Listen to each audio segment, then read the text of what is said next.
Welcome back to Clear Talk. On today's episode, we're going to cover how to transition to high ticket in coaching. And then we discuss how to overcome poor thinking. And lastly, time versus money, some rich thinking secrets that we're going to share with you, okay? And by the way, I want to watch this episode and see if you disagree or are offended by any of the things I personally said or Jay said. And let us know in the comments down below. I'm so open to having a conversation about it. Enjoy the show.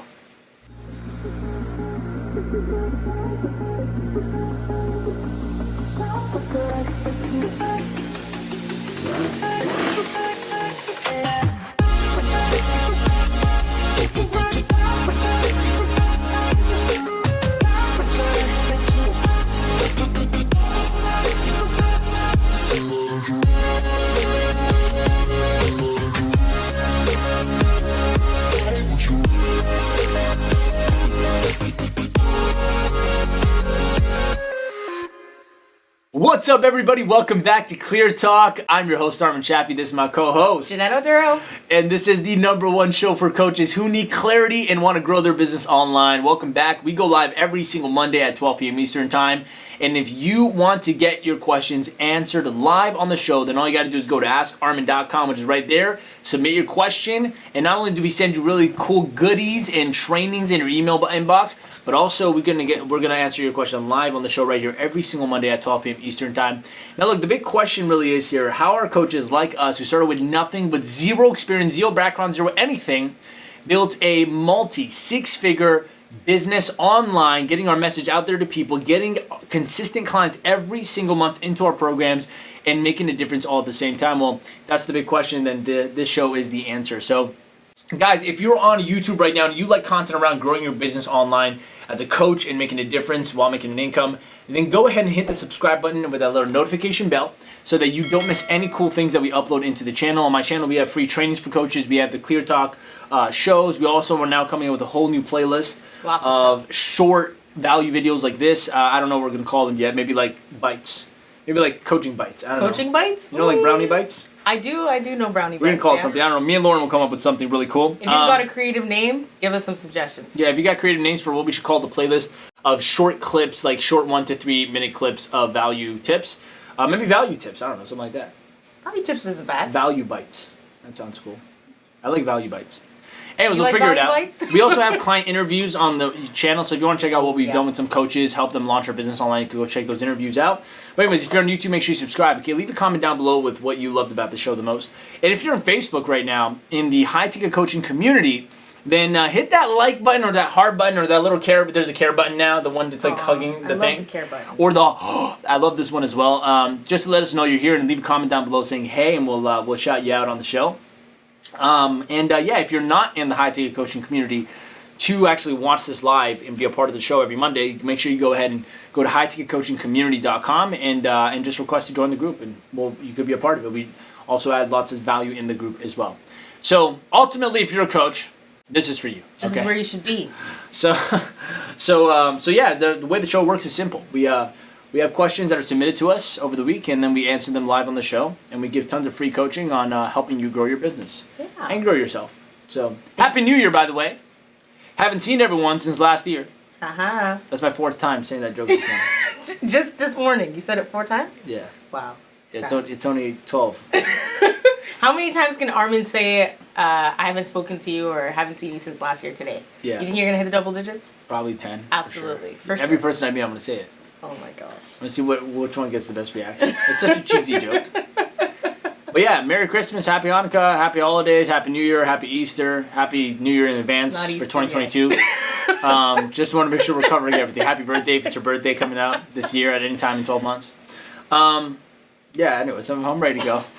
Okay, got my oatmeal in my system and my coffee. All right, awesome. What's the first question? Question number 1. What's the best way to transition to selling high ticket if my clients are used to my current price point? That question is from Marissa L. Yeah. The best way is...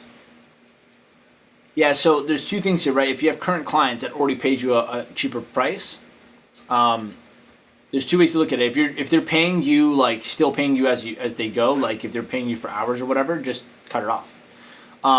Just say you can't. Like you don't have time anymore, and the only way to work with you is to go into your program.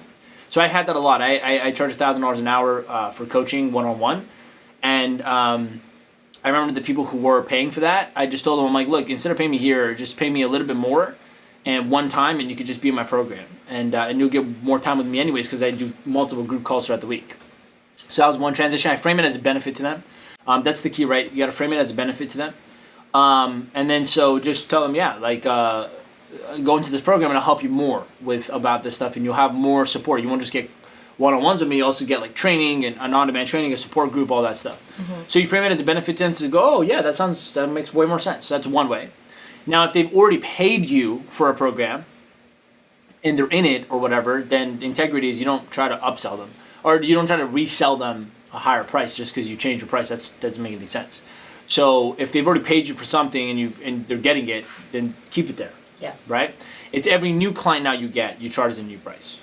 Right? So that's how you take care of current clients. So you just frame it as a benefit to them and put them into the higher thing and just tell them why they're getting it at a higher price.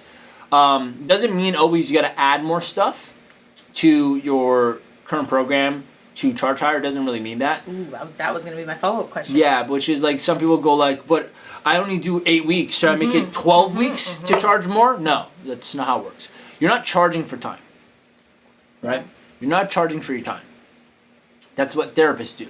Yeah. Psychologists do, or psychiatrists. That's what amateur coaches do, in my opinion. Amateur coach meaning like you're just starting out. A beginner coach would charge per hour.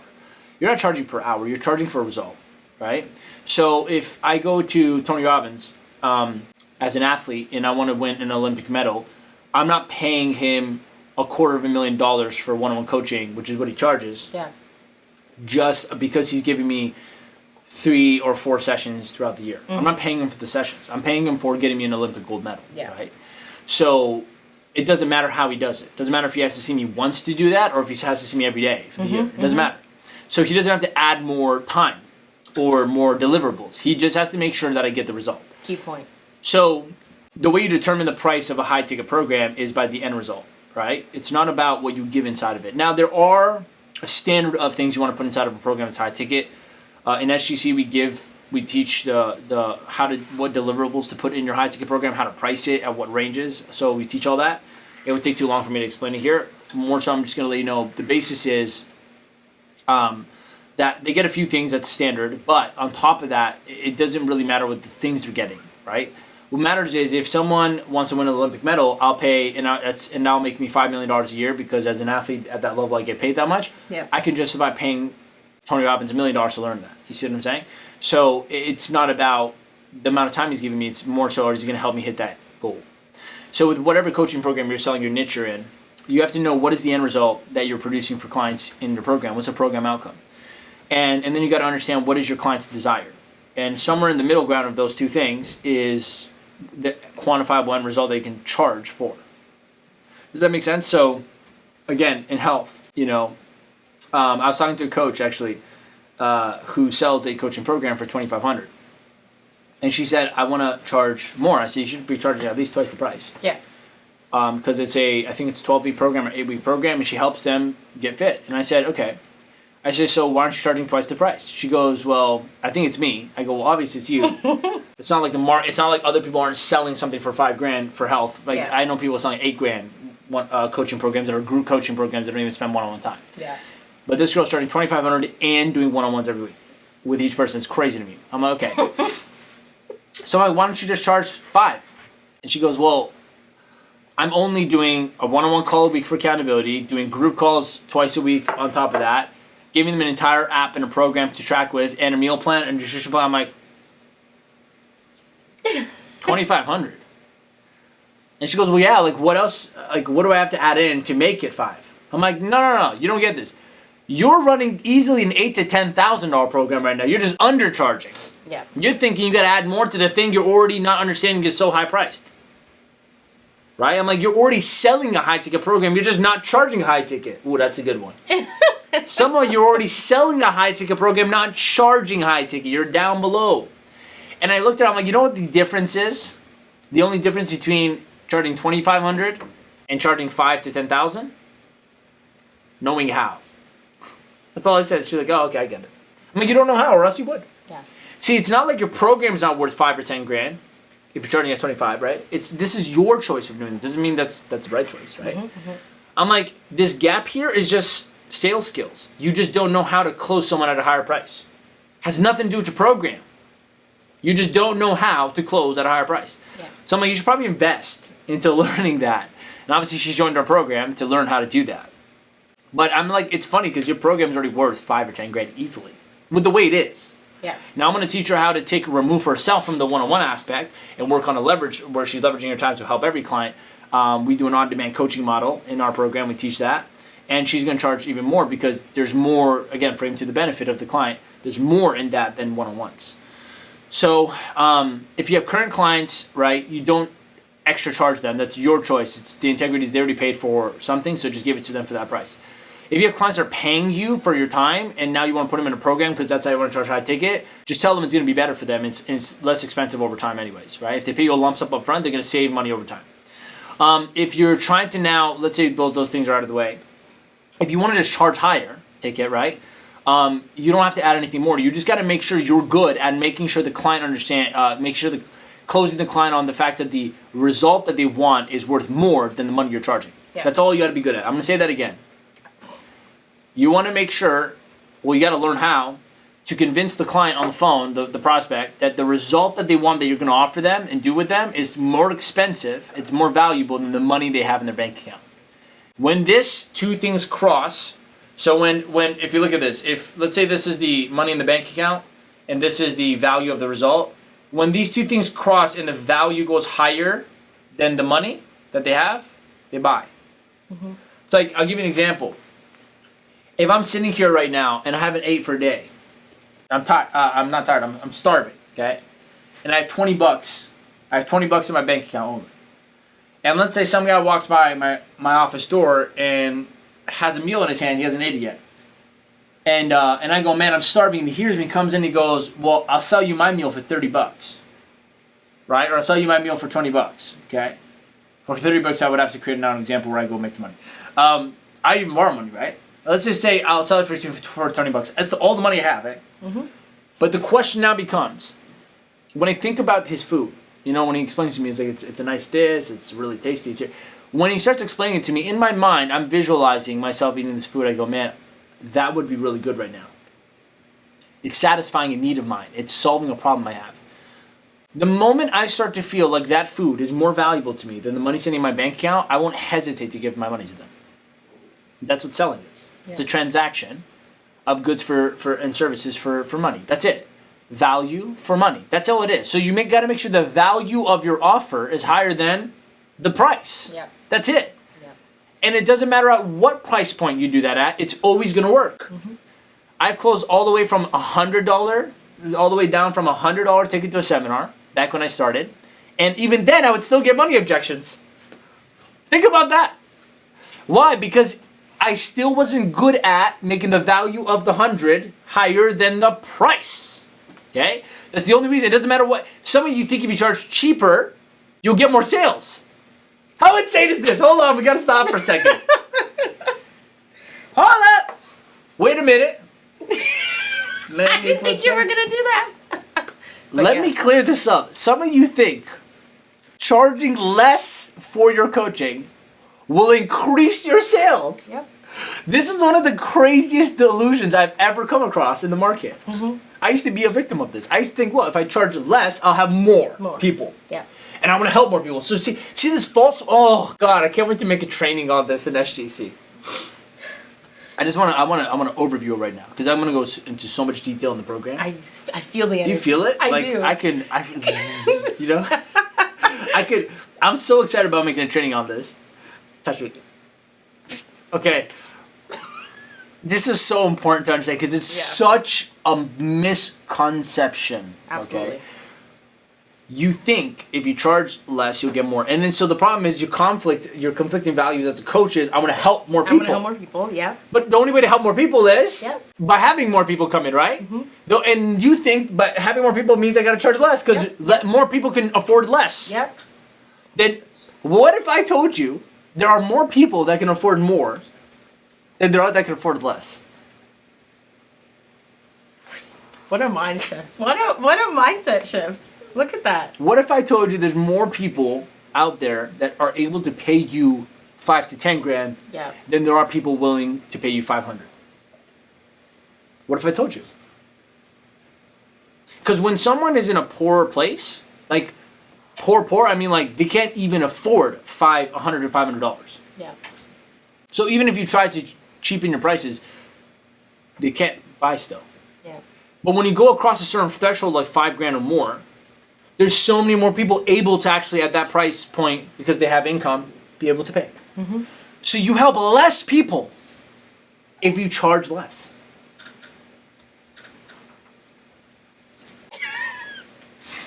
I'm trying to pause so that people like digest what I'm saying. I don't want to just trample all over the concept. I want to make sure it sits. It has to sink in. Absolutely. Some of you think by charging less, you'll help more people because you'll get more sales. You think if the price goes down, sales go up. Now, when I say it like that, you actually look at it and go, that's not true though. Because when price goes down, sales stay go down. Yeah, sales go. They stay the same, or they go down. Yeah, or they go down because you're attracting people that can't afford things. Because the cheaper you are, you get more the more cheap people you get on that don't know how to spend. Yeah. Okay. Yeah. But you think this is the big misconception of high ticket. If I charge 5 or 10 grand, I'll get less people buying because it's more expensive. And this is where it all goes wrong. This is where all the source of the problem happens. You still think your price is backed by, your sales depend on the price. That's the source of the problem. Yeah. Instead of it depending on what? The end result, the value of the results you're producing them, not the price. So I was actually coaching someone about this, right? I said, you think if you charge $2,500, yeah, right? It's another person, $2,500, you'll get more sales, right? Mm-hmm. Okay. But if you charge $5, what? Less people will buy? Well, yeah, because it's more expensive. I go, hold on. First of all, that means your sales skills just have to increase. Yeah. Your ability to close on the call and be that much more persuasive just has to increase, and it's the same number. Yeah. But I say, hold on, don't you still get people that don't buy at 25? They went, yeah. I go, and you're telling me you think people will also not buy at 5? Yeah. I mean, but aren't there people that are buying at 25 right now, even though you still get objections about not buying at 25? He goes, yeah. I go, hold on. And you're telling me there's no one in the world paying $5,000 for a program right now, similar to yours, or even just anything? Well, no, that's not true. Okay, so there are. So just answer me this. Yes or no, do you believe there's at least one person in the world that'll pay you $5,000 for your program? Yeah. And you go, well, obviously. Sound like no one in the entire world would, right? But okay, so if there is a chance, why don't you just focus on finding that person? Instead of trying to adjust your entire business company and the future of your sales on people that can't afford it. Yeah. Crazy. So going back to increasing your price, you don't have to add more stuff in your program. You just increase it. So at the end of the call, instead of saying 25, you say 5. That's it. That's the only difference. That's literally the only difference. And that's saying you know how to sell, you have a script, like you understand how to take a call, how to take a call, because there's a process to it psychologically, right? If you don't know that, then you're really just winging it. Then yeah, you will make less sales because you have never done this before. So if you try to charge more, you're going to get all, and that's why you need coaching. Because if you're not willing to hire someone to help you like increase your sales, then you're either bad at math or you're bad at logic. You're bad at math because if you can't see putting 5 or 10 grand yourself into a coach to show you how to charge twice your price, you're bad at math if you can't do the math to see how much money that's going to make you. Mm-hmm. Out of 10 calls, if you close 5 instead of 3 at a higher price point, you'll make back 10 times the money like 5 or 10 times the money you invest. Or you're just bad at logic because logically you can't understand that by increasing your sales you make more money, so why not just put the money in to learn? That just means you're not being smart, So don't be bad at either one. Use your intelligence and use the power of math to understand investing into learning how to close a higher ticket or charge more is going to make you money. That's it. So reread the question one more time. I want to make sure I covered it properly. Yes. So what's the best way to transition to selling high ticket if my clients are used to my current price point? So I answered 2 forms of questions there. Yeah. One is, what's the best way to transition to high ticket, which I told you, just increase the price, same amount of things, If you want, add an extra call a week. But again, that doesn't matter unless that's not what makes it worth more. It's more so, are you getting results in your program? If you are, you could charge more. Like even the fitness coach I was talking to, I asked her, I said, do you have anyone's life that you've changed in this program that went like lost, a lot of weight? Oh, yeah, so many. I'm like, great. Just showcase that and then charge whatever you want because people pay anything to get that result. That's it. Right? Like that's really at the end of the day it. And then if you have current clients paying you that, there's two types. One is already paying you for something they already paid for. Continue to give it to them. Do not charge them more. That's not integral. Okay? Because they didn't sign up for that. But the other one is if they're paying you for coaching, like one-to-one stuff, then just tell them to go in the program and then just stop doing the one-on-one so you can buy your time back. Okay? That's it. Awesome. So we've got... You have anything you wanted to add in? Sorry, go ahead. Quick question for you. What about, like, from your experience, right? What about your level of peace of mind when you were charging low ticket versus you charging high ticket? Is there any difference or is it just the same level of peace of mind? You have more peace of mind charging more because you have more profit left, it solves more problems for you, right? If you're in a bad place financially, it's hard to grow a company. It's hard to grow a business, it's hard to get clients, it's hard to be a coach. And so if you think about how many problems it could solve for you to charge twice the price, with the extra money you have, we're talking about people like, moms, dads here. People like, even if you're not that, like you're building a business, we're not trying to charge twice the price so we can go buy a Ferrari. Yeah. I just want to make that clear. We're not trying to charge twice the price or 3 times the price because we want to go buy a yacht. Like it's not what I'm trying to say. Not that those things are bad. Sure, one day your company will grow so much you'll go do that. Yeah. Right? I'm not saying I don't have luxury things. I do, right? But I don't charge more for those things. Yeah. Get what I'm saying? Like I charge more because it's the right thing to do. Mm-hmm. Because the result is worth it. Because my program requires time from staff. Because I'm running a company, so I need to make sure it's taken care of. Because I have a family myself to take care of. These things is why we charge, right? Because we got to charge what it's worth. And I'm just gonna be honest. If you're charging less than $5,000 for a coaching program, you're undercharging. Coaching in and of itself, in its essence, is expensive. You're asking a person. Think about the client's perspective. They're asking you to come into their life and help them fix things.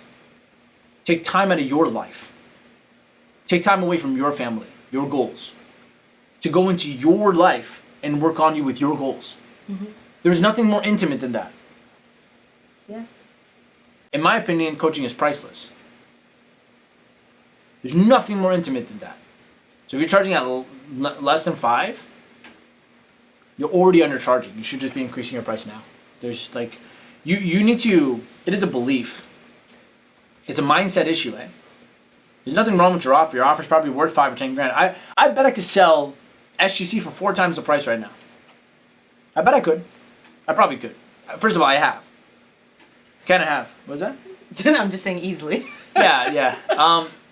We kind of already have because we have our elite program. Technically, yeah. It's 4 times the price, yeah. And people bought like easy, easier. People bought easier at 4 times my price with an elite program than in the lower class program. Sure. Okay, it was so much easier. I got to spend. Me and my team spent like maybe 45 minutes to an hour on a call to convince a person on the phone to invest into the current price we're at for SGC, which is about to go up again. We're going to increase that. Right, but where it was at, which is a 4-figure investment, yeah. When I got on the call with clients for a 5-figure investment, that call was 10 minutes. Because all I did was, here's what I'll help you do. And here's how we're going to do it. Okay. Great. Yeah, how do I send the money? I'm like, okay. I'm like, man, I guess the higher in price you go, like the easier the stuff gets. But what's the key to getting higher in price? Your belief. Your belief in your skills. And you got to invest in developing that in yourself, your belief in your skills. Because that's the only thing stopping you from bringing the knob on the price up. Yeah. Nothing else. It's not like the market determines your price. No. Right? Your results do, but like it's really up to you. So it's just a belief thing. And so you got to value your education, right? You got to value your skills. Like if you're not willing to invest into the training and the teaching of how to get better at charging and closing so you can charge more, like you deserve the income you're getting. Yeah. And peace of mind when you're making more money. Of course that gives you more freedom and options to do things. You're less stressed, you know. I had a person inside this high ticket coaching community, and you know, she could be watching this. And I posted, I'm like, what's stopping you from going high ticket? And her comment was, if you're in the high ticket coaching community, you could just scroll up right now and probably find it. And I responded to her. She goes, because I want to help those who need the help but can't afford it. I said, okay, hold on. Well, I responded. I said, so why don't you just charge high ticket and go find the people that can't afford it, and then from all the money you make, go and help the people that can't afford it for free? Yeah. Right? Yeah. So you really want to help people who can't afford it, you just go do it for free while you're charging. Yeah. Because they can't pay, right? Yeah. Okay. She responds with, what's wrong with selling low ticket? Is there a problem with selling low ticket? She got defensive, yeah. I wasn't trying to be offensive. I was just trying to make a point. Like, I was trying to give a perspective here. She goes, what's wrong with charging a low ticket? What do I have? I'm like, well, no, there's nothing wrong with charging a low ticket.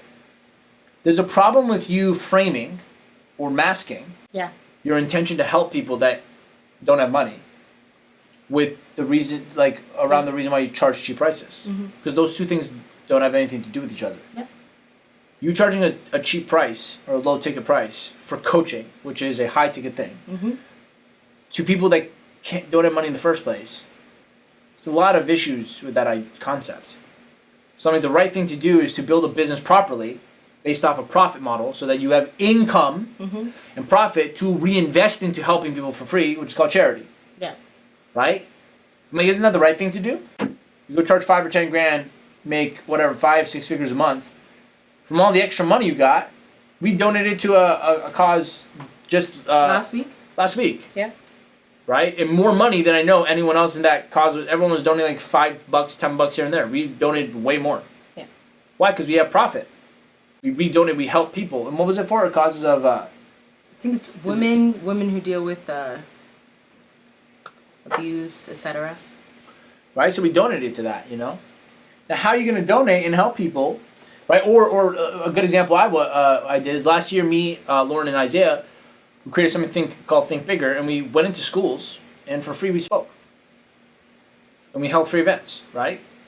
In the front end, right? And so and it's like, I was able to afford to do that because the business was making me money. Now, if I had to make money, and we had to now charge money from students, that'd be really weird, wouldn't it? Now, given we charged for like a 1-day program, and the thing was, how much are the tickets? $15? $50, right? 50? Yeah, we charge $50 for a 1-day course A 1-day to students. Yeah. Why do we do that? Not to make money. I mean, I was trying to make some money to help to funnel to Lauren and Isaiah just so they can get used to, because they want to be entrepreneurs, right? So I was trying to get them used to like creating income from sales. Yeah. But really, why did I do that? Because I know when I was 19, 20, if I didn't pay for something, I wouldn't pay attention. So we're charging $50 for a whole 1-day course. Why? Because we just wanted to put money down. And we had like, 11 people, 12 kids, like, buy. It was, and they all showed up. So it was for their good, eh? I'm not trying to pay my bills with that money. Like, that's what I'm trying to say. It's not bill paying money. So I think the right thing to do is to build the business the right way. Yeah. Charge high ticket, build a profitable model, and go and help the people that have no money. Yeah. But this is my opinion, right? I responded to her and I said, look, I think it's really shitty that you're charging at all to people who can't afford it. Isn't that a different way to look at it? Yeah. No, I'm a good person. I help people because I charge low ticket, so it's affordable. Yeah, but you're charging a person who has no money. Like, that's like me saying I'm charging $100. I'm charging only $10 a session for coaching to homeless people. What? I'm a good person. Look how cheap I am. Ouch. Isn't that messed up? That's a little messed up. Homeless guy makes $10 a week. You should be charging nothing. Yeah. But what's my excuse for charging at all? I don't make money. Yeah. This is like it's a very It's a touchy subject. It's a touchy subject. It is a touchy but subject. But it's the truth. I'm like, we're gonna say it. Well, Armin said it. I said it. No, I'm joking. Send me hate mail. I don't care. But I do agree with Armin on the basis of, in entrepreneurship, this will happen a lot, not even just in coaching, in entrepreneurship around charging less because you want to help more.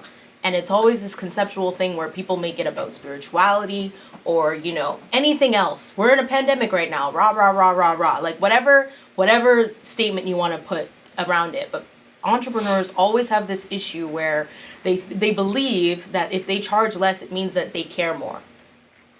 If I charge Bullshit. you less, it means I care more about you. If I charge Bullshit. you less, it means I love you more, and I'm actually Bullshit. I'm one of the real ones. I want to help you, etc., Bullshit. etc. Right? And having that mindset doesn't only hurt your client, but it hurts you in the long run. Think about how much more you have to stress, beg, etc., to make that sale. Think about the mindset of the person. dignifying. The mindset of the person who pays you little to nothing for your sweat, your hours, and the excessive extra mile you're going to do, because I know you're an entrepreneur who cares, right? You're going to go the extra mile. You're going to do more for them than they deserve. You're going to put your sweat, tears, etc. into this program or etc. trying to help them, and you're only charging a fraction of what you actually should be. And they ask for a payment plan. Doesn't that hurt you more in the long run? Then they don't pay the second payment. And then they're hitting you with the same things, Which is they can't afford it. Which is they can't afford it. Which is I don't have the money for this. Blah blah blah blah blah blah, and the reasons and the excuses, etc. come. And you're left with no money now, time invested, and doubt in yourself, and all this mental It's issues. just more. Now you need to spend more money than you charge to go get the help to fix yourself. It's just a vicious cycle. It's genuinely this vicious cycle that will run and run and And you run. know what's easier to do than all that crap and try to justify it as I'm a good person because I help people and charge less, and I'm not this terrible person that charges actually what I'm worth. Because that's what they make it sound like if you charge high ticket. Oh, I'm not a terrible, mean, evil person who sits there and makes greedy decisions to make. That's what they make you sound like. They do. I've gone on calls They with make people. it about greed. They make it all about money. you're such a devil. Look at you. You're actually charging $5,000. How dare you don't love people? What? What? Like, do you yell at your car dealership representative like that because the car's $45,000? Like, have you thought about you spending $45,000 on a piece of metal? You yell at them?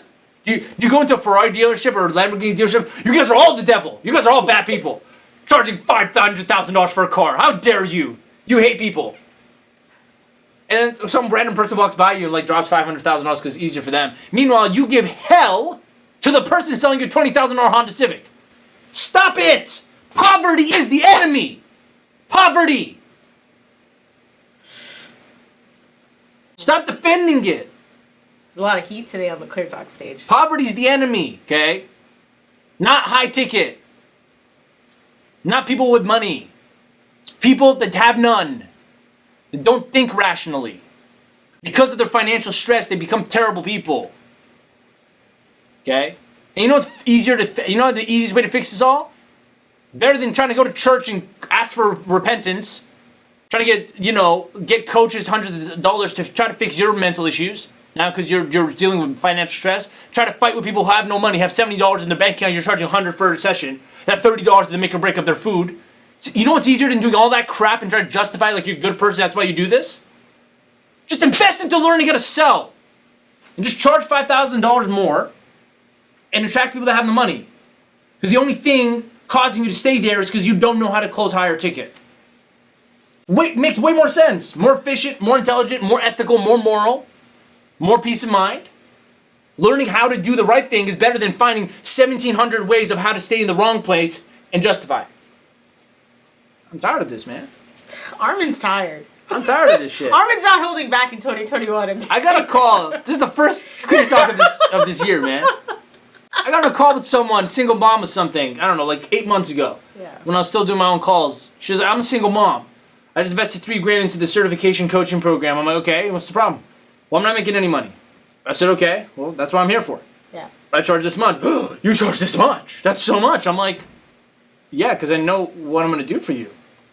Wow, but like, how do people afford it? I'm like, there's people who afford it. They pay. I'm like, did you think you're the only person in the world with your situation? Like, Yeah.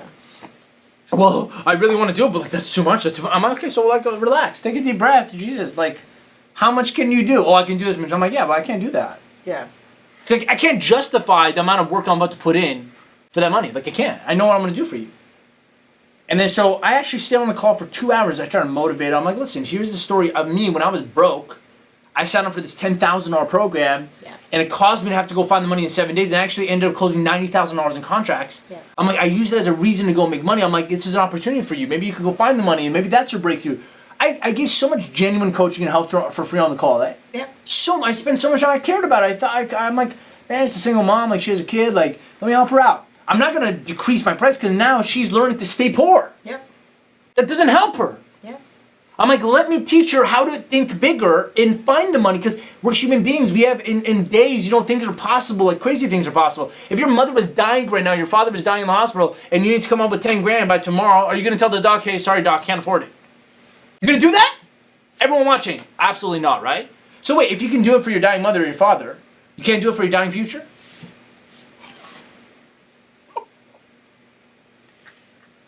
There's nobody sitting there, okay? That's how crazy I'm becoming right now. So it's just a matter of motivation, not money. So I try to help her out, right? Yeah. We even tried to we tried to apply for funding, and it didn't go through. We did a lot of stuff. She was being this really antsy, and she was making me uncomfortable on the call because she's getting all I feel pressured. I'm like, there's no pressure here. We're just trying to find out if you could do this, and if you can't, just don't do it. Yeah. No, but why did you have to tell me it's this much? I'm like, first of all, how are you going to charge your clients if you yourself as a client are like this? Nervous. Yeah. So I'm like, look, you can put a deposit down, secure the rate, whatever. She gets off the call. I'm like, listen, if it doesn't work out, relax. I'm like, look, figure it out. Like, you can do this, or else you're going to stay here forever. Mm-hmm.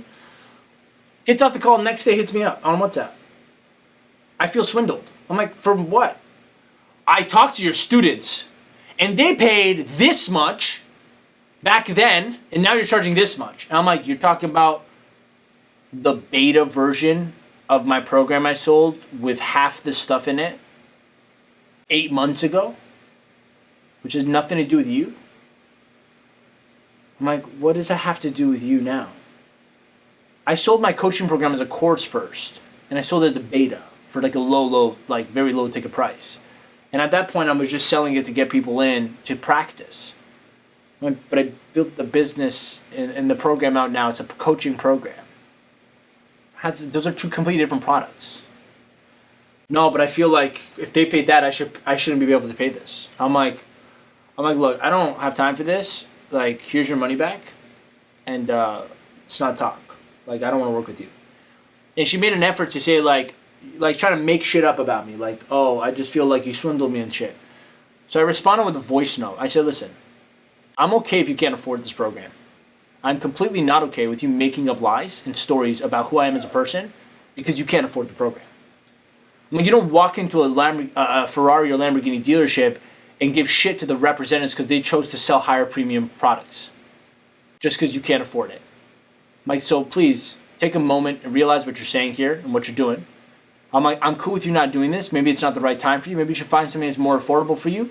But you can't be asking for a premium result on how to build an entire business and get my help and not be willing to pay for it, okay? That's not how things work. I'm like, so I don't appreciate this. And she responded with, you know what, I'm very sorry. I realize I have a lot of mental blocks in my mind. I have to work on myself still a lot. There's a lot of fears in me around money. And so I apologize for being this way. And I guess thank you for everything, for even giving me money back and whatever. And I'm like, yeah, because I don't want your money unless I earned it. So because she apologized, I'm like, man, what a great person. I'm like, look at the character. See, there's hope in there. So what did I do? I responded and I actually give her coaching. Again, for free. And I told her exactly how to go make the money by selling clients. I gave her a step-by-step process on WhatsApp. I sent it to her. I'm like, go do this over the next 7 days. I promise you'll make money. And if you want, you can take the money, invest, and work with us. And if you don't, just go do what I said and just make money. So she didn't do anything, obviously. Okay. A week later, we send out surveys to see for people who got on the call but didn't buy. Why? She filled out paragraphs saying the same shit about how she felt pressured and swindled. And I remember reading this, I'm like, poor girl, man. She's going to stay there for a long time. Even after all of the genuine support I try to give her. Yeah. All the different approaches I gave her on helping her break through from her money fear. And really all she had was fear of poverty. It's just she was stuck in financial stress and look at the kind of person she was becoming. Yeah. That's what no low ticket does to you. Low ticket thinking with low ticket prices. Having no money makes you a really ugly person. you're not an ugly person, but having no money makes you an ugly person. Broke is an ugly in every human being. We're not born to be poor. Well, poverty is something we unfortunately get put upon us because of how our upbringing. Usually we look around us and most people are like this.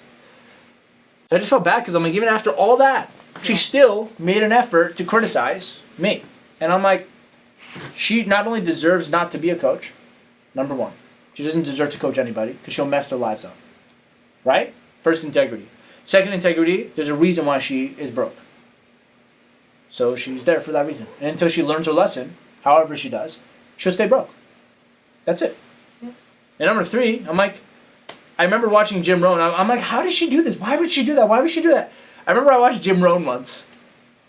And Jim Rohn said, as a really good story about, this is how you can handle criticism, man. If you're in your business and you deal with criticism a lot or deal with just haters, or I don't even look at them as haters. Like I don't think I have haters, but you deal with people who are critics, like that, say things about you. Yeah. Okay? Here's how you deal with them. Jim Rohn said once there was a sermon, very, very famous sermon, okay, that was made by a preacher. The preacher was a really good preacher, okay. So he held this event, the sermon, everyone came out, they listened. And this young man goes into the audience and is watching this preacher. He's like, this is one of the best sermons I've ever heard in my life. Like, oh my God, this is amazing. At the end of it, he was like in awe. He was like, how did this preacher come up with this sermon? It's amazing. Like, oh my God, this is great. And to his right, he went over, he goes, what did you think about the sermon? To the person sitting next to him, he goes, I don't even know what he even talked about. I don't even know what he said. I was just saying a bunch of mumbo jumbo stuff. Yeah.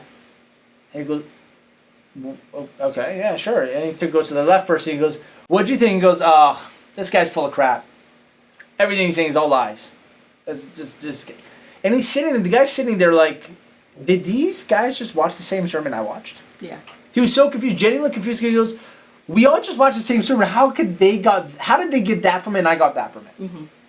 And later after the sermon was over, people were like networking, so he would go over to people and see what they're saying. And there was like a group of people just making fun of the sermon, like the preacher, like, oh, look how his hair looked when he was doing it, right? Mm-hmm. And then he went to another group and they were just totally critiquing everything he said, like he messed up this one word, he didn't say this one properly. Yeah. And he went over to another one, they were just like, oh, you guys want to go hang out like later on? Like as if nothing happened to them. Mm-hmm. And this guy was so confused sitting there like, did everyone watch the same sermon I did? And then he goes to one other group and these guys like, this was the best sermon ever. He's like, oh, these are my people, right? Yeah. And they were like, oh, I believe in everything this sermon that this preacher said. Yeah. And the young man walked away with this idea in mind, and he goes, man, like, I wonder why they all said those things, like different things. And then he realized something. Who cares? Who cares that the mockers were making, the people that were mocking him were mocking him, and the people were critiquing him, and the people that believed in him believed in him. Who cares why? All you need to know is they're mocking because that's what they do. They're mockers. And the people that were critiquing him, that's what they do. They're critics. And the people that believed in the sermon, that's what they do. They're believers. Mm-hmm. So you don't sit down trying to understand the psychology of why the person's being poor or cheap or whatever it is. You just realize, oh, that's just what they do. Yeah. They're poor. Yeah. And I remember sitting there, I'm like, man, this makes so much sense. Like, so much people waste time trying to figure out why people are criticizing them or just calling them names. Or I'm like, because that's what, like, you wouldn't go up to someone who's a liar and be like, why are you lying? Well, it's pretty obvious, isn't it? It's because they're a liar. Like, that's all it is. So if this person is, like, completely, like, lying about what I've done and critiquing me, I go, well, that's what you do. So you just categorize people into the thing that they are. And I go, Armin, that's a little cold, isn't it? Maybe. I mean, I'm in Canada. It's pretty cold outside. But the question becomes, which one's more efficient? Yeah. Trying to make sense of it all and losing your sanity? Yeah. Or just understanding if that's what that person does, that's what they do. That's what they are. Now, I'm not saying they can't change. They can change. But it's not your job for you to worry about that. So all I gotta know is, like, if someone can't afford my program on the call, that's what they are. They can't afford it. Yeah. That's it. So I'm not for them. I don't try to change them now. Mm-hmm. If they're trying to fight me like, oh, you're doing something wrong, I'm just you're a critic then. Yeah. Okay. Right? Like that's all it is. Or someone who like backstabs a person, like that does something wrong. I call them shitheads. or pieces of shit. Like either one. Like they're a good person inside, deep inside somewhere. On the outside, all their behaviors is shitty. So I just look, I'm like, it's a shitty person. Now I don't believe that there's good or bad people. I don't believe that. But I'm saying I'm just I'm dumbifying it. I'm simplifying it in my brain so I understand how to get rid of it fast. Like, oh, shitty person, shitty behavior. There you go. Boom. I just don't want to talk to you now. You know what I'm saying? You don't get caught around all the BS of trying to understand this stuff. Just understand this is what they do. Right? So to conclude this high-ticket conversation, it's much easier to close a high-ticket client than it is to close a low-ticket client. In my ethical perspective, you should probably be giving free stuff away to people who can't afford anything, instead of charging them too little so that you become poor with them and you stress yourself out. And also you're taking $50 from a person who has 25. That's just stupid to me. Or 50 from a person who has 100. It's easier for me to take, 10, 20 or 30 grand from a person who makes hundreds. Mm-hmm. That's much easier to me than taking $50 from a person who makes 100. Yeah. So, I hope that helps. Awesome. And if it pissed you off or you disagree with anything I said, leave it in the comments down below. I want to see what your point of view about it. Armin wants to talk. So let's take a look at the comment section. We've got a hello, happy 2021 from Oscar. Oscar, happy New Year. Happy New Year, man. He's also got a question as well. And Oscar, I want to say this to you. Every week you get on and we appreciate you asking questions live. But submit them to AskArmin.com. Then I have them already. Yeah, okay? man. So, how is the sales call process to sell my Make Money online program from rapport to making the sale? I know it's a whole process, but in summary, what's the main goal I have to look at in the call? I want to read that to you again. Yeah. How is the sales call process to sell my Make Money online program from rapport to making the sale? I know it's a whole process, but in summary, what's the main goal I have to look at in a call? Get them to admit they need help. That's it. Get them to admit they need help. That's the whole point of the call. They have to admit and come to the conclusion they can't do it on their own. Because if they think they can, they won't buy it. Yeah. And just to be clear, for anyone watching, thinking, ooh, that's manipulative. First of all, manipulation is a great thing if you use it for good intention. Manipulation itself as a skill is not a bad thing. It's bad when you use it to get things you want selfishly without benefiting the other person. That's different. Manipulation, in a good way, is just called influence, right? If I influence my kids, I manipulate them. But if I'm influencing them to eat healthier, that's called influence now. Instead of manipulation, but I'm really just manipulating. So number one, if you think it's manipulation, as long as it's a good cause, it's called influence, number one. Number two, if someone's booked a call to talk to you as a coach, it's because they can't do it on their own. Why would someone book a call if they can't? Yeah. Those people never show up on a call. So that means no matter what they tell you on the call, which is, their ego will come about because they're afraid to buy, they're afraid to spend, and they're afraid to invest. They're also afraid to admit, or their egos won't let them admit that they need help. Your job as a closer on a call is to get them to admit that and to do it in their way, not force them, not sell them, but vacuum them in to the conclusion. And that's called persuasion. But it's also called honesty, because if someone's on a call, they need help. So why did they book a call? Unless they're, those people that book a call just to see what you do and kick your tires, or to just trying to funnel hack you to see how you do a call. Yeah. You know those people, who they are. But ultimately, the goal is to get them to understand they can't do it alone. And they already know that, but they have to admit it on the call. And when they do, it's easy to close, because it's just a matter of paying you to get started, right, to get the help. And so it's an honesty thing. Every person on the call, most of them need your help anyways. So your ability to get them to admit that is just you guys are being honest with each other. And buyers are liars, and it's a term that's said a lot in sales. It's because it's actually true. Like, people want to buy things, they lie. Not because they're bad people, but because they have so many bad conditioning inside of their nervous system, so much fear, so much poor thinking, that it causes them to be afraid to want to buy something. Like, have you ever tried to buy something on a call, or when you're about to do a big investment, you start shaking, get nervous, you want to go think about it, only because you just don't know how to make a decision on the spot. Yeah. You just really don't. You don't know how to make a decision. So there's nothing to think about. You just want more time, because you think with more time the fear of the decision goes away. Isn't that stupid? That's actually what people think. They go, if I just sleep on it, I'll wake up and it won't be as scary to make the decision. No, it changes nothing. Tomorrow you'll be just as afraid, and because you're waiting for something that's never going to happen, which is the nervousness going away from doing something you've never done, which is totally normal and natural. Yeah. Because it never actually happens, because that's unrealistic. It never happens. You actually never do it, so you end up procrastinating, and then 5 years later you realize nothing changed, and hopefully you get on the call with a good closer. That person knows how to get you through it. You make a decision. You know how fast I buy expensive stuff? I just invested another $40,000 last week. Last week. You know how quick the decision was to buy? 10 minutes? See, I'm like a client like that too myself. Got on the call, I'm like, yeah, man, I'm already in. They go, okay, well, like, what's your goal? I'm like, yeah, that's my goal. Okay, what do you want with this? Yeah, okay, awesome. Yeah. Cool, okay. So how can we pay? Like, I legit, yeah. Trust me. Yeah, and I just asked a few questions about like what I get so I know like how to use it. Yeah. 40 grand. Because why? I built the muscle of decision making. So I didn't have to think about anything. Yep. I thought about it on the call with them. Yep. I'm like, hey, but like, look, I can only start this time. Yep. And you're going to give me this much time in the program. So which one, like... Yeah. Oh, okay. I didn't say let me go think about when to start. Yeah. Because that's what people that don't know make decisions do. On the call, I'm like, man, help me out with this. Like, When do we start? Yeah, well, how do I do this? Because I want to do it, but I have to start then because I'm doing something right now. Yeah. He goes, I just started then. Yeah. Okay, cool. But I can pay now? Yeah. Okay, good. Let's do it. Simple.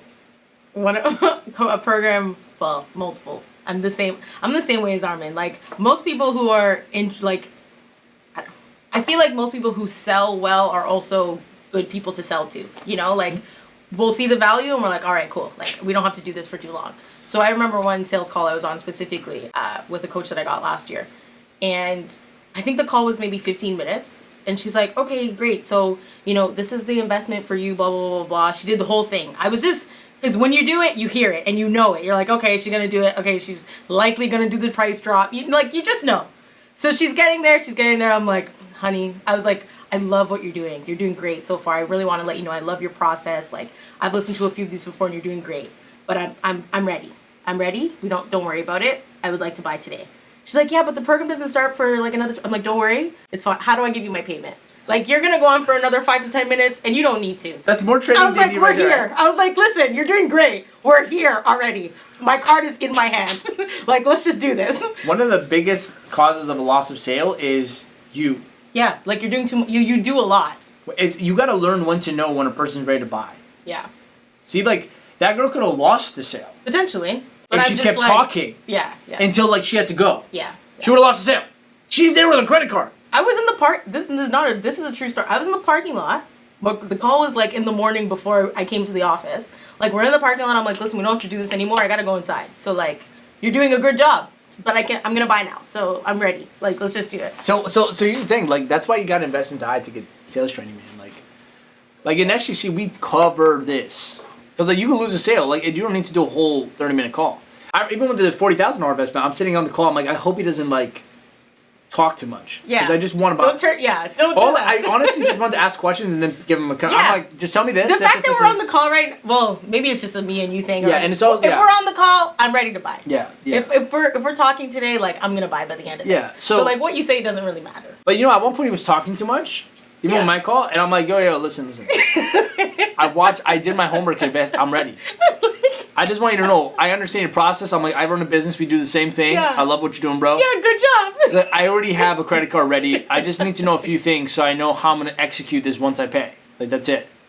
Okay, cool. And then you answer my questions. I'm like, all right, let's do it. Awesome, let's run. Like, my point, though, is, what was the question we were answering here? With Oscar, right? Yeah. So it's like, the goal is just to get them to admit. If they already know they need help, don't try to get them to admit on the call. Just make them say it to you so they can hear it themselves and then go move forward. Yeah. That's it. That's the whole point of the call, man. Yeah. Oscar, You know what's crazy? I didn't even know most of the stuff I was getting. Yeah, you're there. You're like, oh wow, all this stuff too. Great. Yeah, they're like, we do this. I'm like, really? I'm like, damn. I just wanted to get access to like the training, you know? Shit. Love it. But Oscar also has which goes to show it doesn't matter what you're giving them or how much time it is or anything or even the price. What matters is what's the result. I knew when I was going to buy this program, I'm going to achieve something. Mm-hmm. So I'm like, I don't even care how the how looks. Yep. I'm just like, but I know I'm going to get there. They're marketing everything. Like, what I'm saying is the belief was built in me that it's going to work. Yeah. That's the goal. Yeah. So you're pre-marketing before a call has to convince them it's going to work. Yeah. So by the time they get on the call, it's just a matter of some logistical things and payment. Yeah. That's the key to high ticket selling, the right way at least. Because you could also get on calls and try to sell it on the call, but that is exhausting. You know how many coaches I get joining our program that do all their calls themselves? They repeat the offer every single time. They teach their clients every single time. I'm like, it never dawned on you to make a video about this, so you just don't do it ever again, just send the video to them? Damn, like, holy. Anyways. So Oscar. Automation. So Oscar is following up by. I don't know if that's a question. Like I said, if you might want to submit that to AskArmin.com because you just said with making money and help to make money. I don't know what context that was in, and depending on what Armin said. Say it again. He just said with making money ? And then help to make money, like as separate comments. I don't know what he's talking about. It doesn't matter what you're selling. I don't care if you're teaching someone to make money or you're coaching them on, based on his program. Oh, okay. Losing weight, making money, getting a relationship. It doesn't matter, man. No one offer is easier to sell than the other. Because at the end of the day, it's the same science. Get them to believe the results is more valuable than their money. And they'll buy. Yeah. I used to think selling how to make money is easier. I used to think that. I used to think that it's easier. I had that thought earlier too. When Right? you were talking, I was like, if it's a money-based thing where you can say, invest this, you'll make this based on blah, blah, blah. No. It seems like it's easier. Because you're like, well, if you invest this, technically Yeah, you'll but get people this. aren't good at math or logic. Yeah. So you're getting the same kind of people that don't get it anyways. It doesn't matter how makes sensical it is. It's not about how much it makes sense. Again, your sale is not dependent on logic. Yeah. It's an emotional thing. So when you get them to emotionalize the value of the end result they're going to get from your program, becoming more valuable than the money they have, they buy. Yeah. Logic is just to justify it afterwards. Okay? But my biggest thing is I used to think selling a money offer is going to work better. Okay? I used to think this. Because I thought, well, a person will rationalize. Yep. If I pay you 10 grand and you make me 100, it's going to make sense, Makes right? sense, yeah. But what's the determining factor of them believing that? That they, Belief. Yeah. That only works if you believe I'll make you 100, right? True. So which means what? The sale goes back to what? My ability to Get them a result. make them to believe. Well, yes. It's an emotional thing. It has Yeah. nothing to do with the logic anymore. True. But wouldn't that mean I can make you believe anything for any offer then? Technically. So it's not. I'm trying to. You know when you have a really good concept and it's in your brain and you're like trying to communicate it, and you're Yeah. trying to make it not messy. I'm going to try to make this simplified. Okay, clean it up. You think if you sell a money offer, I'm a money coach. I help you make money, right? Give me 10 grand, I'll make you 100. Mm-hmm. Because I'll show you how to do that, right? Okay. Yeah. You think that should be a logical sale. Mm-hmm. But the problem is that only works if they believe you'll do that. Yeah. So it doesn't matter, right? Mm-hmm. Because if they don't believe you, like even the girl that was critiquing me, my critic back then, I remember she said in her text to me, even when you tell me you're going to help me make 10 grand a month, I don't believe it. We've helped students make way more than that. Yep. Like, she's like, I don't believe it. That's my own fear block. See, it didn't matter the price I told her I'm going to help her make. Mm-hmm. I'm going to help you make $5 a day or $500 a day or $5,000 a day. It doesn't matter because if she doesn't believe it, it doesn't matter. Yep. So that only works if they believe you'll do that, which means what? Belief is the determining factor. A belief of what? That is going to happen and it's more valuable than the money they have. Mm-hmm. That's when the sale happens, when the crossover happens. Think about this. Well, I could do the exact same thing with anything. I'm going to show you how to pay me 10 grand. I'll show you how to lose 50 pounds. Well, they'll only pay you if they believe you'll help them lose the 50 pounds. Yep. They don't believe it, it doesn't matter what you're charging, 500 or 10,000. Mm-hmm. Now here's the thing. Ready for this? Now let's say they believe you, but they don't know that at least in money offer, they'll get the logical. Like Yeah. it is more valuable Yes. practically. This is probably where they get confused. Like, oh, but money's easier. It's not, because they'll watch. 100 grand is more than 10 grand. Yes, that's logical math. Yep. But fear can get in the way, so it doesn't matter. Same level of effort to close the sale. Yeah. Watch. With losing weight. You go, but it's Armin. Armin, so I won't pay 10 grand to learn how to make 100 over, pay 10 grand to lose 50 pounds. Hold on. You're telling me that that you think $100,000 in your bank account is more valuable than finally feeling confident when you take your shirt off? See, isn't it perspective? Guy can't take off his shirt in the bedroom, so thus his sex life suffers, so thus his relationship suffers, so thus his personal self-esteem suffers, thus he has lower paying jobs because he doesn't have confidence, he has disharmony at home, he feels like crap, he overeats. Whoa, hold on. That is less valuable than having $100,000? Do you believe that? Because if you believe that, you can't sell that now. But if you believe the opposite, you can sell it. Pay me 10 grand, I'll give you back your confidence when you take off your shirt. Yeah. Relationship. Someone says divorce, right? I want to get marriage counseling, coaching on my marriage or my relationship. Okay, pay me 10 grand, I'll save your marriage. That's harder to sell, Armin, than I'll make you 100 grand. Is it?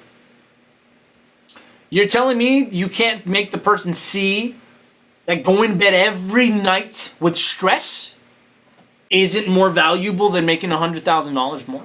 And divorce is expensive. This is another thing. You can always tie the result to money again, because everything has something to do with money. With health, Yeah. how much money do you spend overeating? How much money does it cost you to do all the bullshit to cover up your insecurities? Yep, right? a lot. How much time do you waste? What's the opportunity cost of not having confidence with your body? How much money could you be making? Very Everything is tied back to money. So just because you have a money offer, like your coaching is around making money, doesn't mean anything about the level of difficulty for closing. Your closing skills still matter universally with every type of offer. Does that make sense? I hope that helps. Because at the end of the day, it comes down to, again, is the results you're going to offer them to help them produce more valuable than the money. That's all it really takes. So it doesn't matter what the result is. If it's making more money, being happier, connecting with God, or even finding happiness in their life. Because how expensive is it to be sad every day of your life? Pretty damn expensive. Your job, though, is to make them see that. So the main goal of every sales call is to get them to admit they need help. That's it. I used to think otherwise. I used to think it was to make them want what I have. Which is kind of thing. Like I used to think I have to sell them. Like I have to make them believe that my program is is very valuable because of all the things we're doing for them. Yeah. I used to sell on a call. Then I realized I'm like, whoa, none of this matters if they don't believe they need it. Yeah. So the only real goal is that you convince them that they need it. Yeah. And this matters. This happens with every type of sale. Every sale, it's just the economy. If you're buying something, it means you need it. You don't have it, so you need it. My cousin, Upton, behind the camera, sells photography. Not photography, that's an understatement. He sells like media services, right? So filming, recording, editing, anything with media. This guy's really good. We had this conversation. He was like, but it doesn't apply. I'm like, it's the exact same process. If your client, I'm talking to you. If your client talking to the camera, but he's also talking. No, I'm talking to you now, so everyone can watch because I'm trying to help you with this. Live coaching session. If you can make your client believe that whatever you're about to do for them, whether it's recording that video, getting that photo shoot, filming something really professional like you did for one of our students, right? That's going to make them money, or it's going to improve their business, or it's going to save them stress from something else, or it's going to do something that betters, and that is more valuable than their money. They'll pay you anything you charge. Is there a problem? Think about this. You were going to use so this is a good example actually. You charge more for Daniel to film, right? Because you went to his place? Okay, this is a good example. Let me actually give this a real life example. My cousin was going to come and use my space to film something for a friend of mine, okay? So I said, yeah, no problem. But then I had to block it off. I'm like, I need it because I'm filming like videos myself. So my friend calls me and goes, man, I need the space. And I'm like, so why don't you just do it at your place? He goes, because your cousin's going to charge me an astronomically higher rate to come all the way to my place. I'm like, yeah, because he's driving an hour there. No, Joking. No, but this is fine. No, I know, it makes sense. I'm like, yeah, because he's driving an hour and a half there and back. I'm like, and he's taking all this crap. I'm like, but of course he's going to charge more. He goes, yeah, but bro, like, so here's what happened. In his mind, the value... Look what happened, because you went to his house, didn't you? Okay, see what happened? Yeah. The value of getting his videos recorded, okay, was lower than the cost it would have had for him to pay my cousin to come do it there. What did I do, though, accidentally, not noticing? I took away the option of being here. Yeah. So that means he doesn't have an option for a different price, because the price would have been lower if he had a different option, okay? So I took that away, and guess what happened? Now the price went up again to here. Yeah. Now he's like, shit.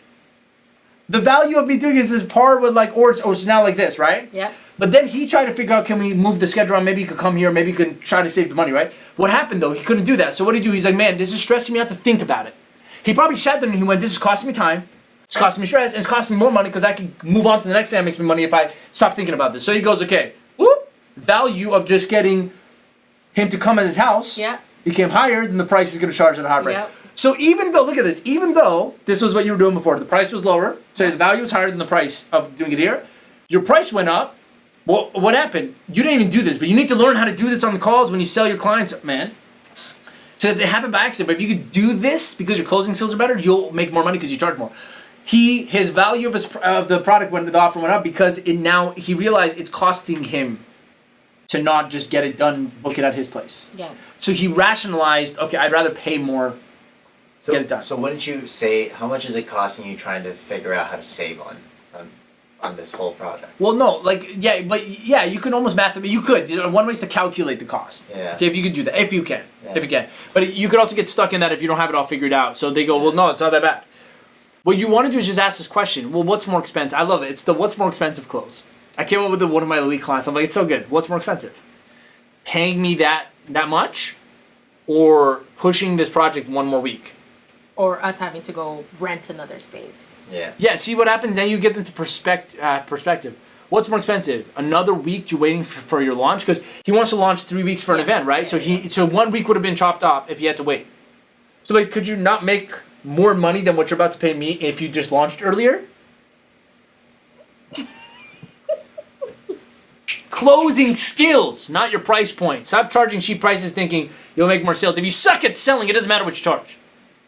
Honestly though, I've had some pretty high ticket clients versus the low ticket clients, and the high ticket clients were the ones that gave me such an easy time. It's always easy. So easy. Versus the low ticket clients. Because low ticket clients, they expect the world and the biggest discount.